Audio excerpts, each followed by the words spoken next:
विवान रॉय की डायरी। तृतीय प्रविष्टि 5 जुलाई 2023। स्थान कोलकाता। शीर्षक सपनों की दरारों में छुपे राज। आज मैं दिन भर बेचैन रहा। ऑफिस में बैठा था लेकिन दिमाग उसी सपने में उलझा रहा। वही झील, वही सीढ़ियाँ और अब वो दरवाजा जो पानी के नीचे खुलता दिखा। मैंने फैसला किया कि अब और नहीं, मुझे उस जगह की तलाश करनी ही होगी। शाम को लैपटॉप लेकर बैठा।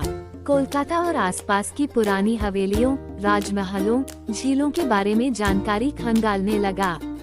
कई पुरानी कहानियां पढ़ी लेकिन एक जगह पर मेरी नजर टिक गई। राजमहल कुंड। ये नाम सुनते ही दिल की धड़कन तेज हो गई। कहते हैं कि यह एक पुराना जल महल था जो अब झील में डूब चुका है। कुछ लोग मानते हैं कि वहाँ कभी राजकुमारी सिद्धि रहती थी, जिसकी आत्मा आज भी उस झील में भटकती है। सिद्धि। मैं चौंक गया। ये नाम तो सपने में आने वाली लड़की से मिलता जुलता है। क्या ये सब संयोग है?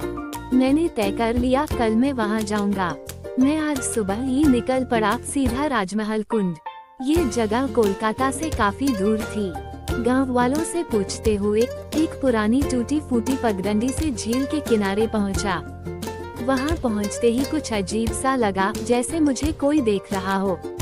झील का पानी स्थिर था लेकिन उसके भीतर कुछ हलचल थी और वहीं किनारे पर एक लड़की खड़ी थी।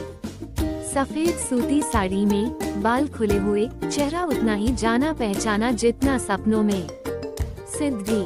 मैंने हिम्मत करके पूछा। उसने मेरी ओर देखा एक हल्की मुस्कान के साथ।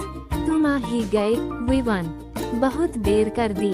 मैं स्तब्ध रह गया। तुम मुझे जानती हो, हम कई जन्मों से जुड़े हैं और इस बार भी तुम्हें ही मुझे मुक्त करना होगा, उसने धीरे से कहा।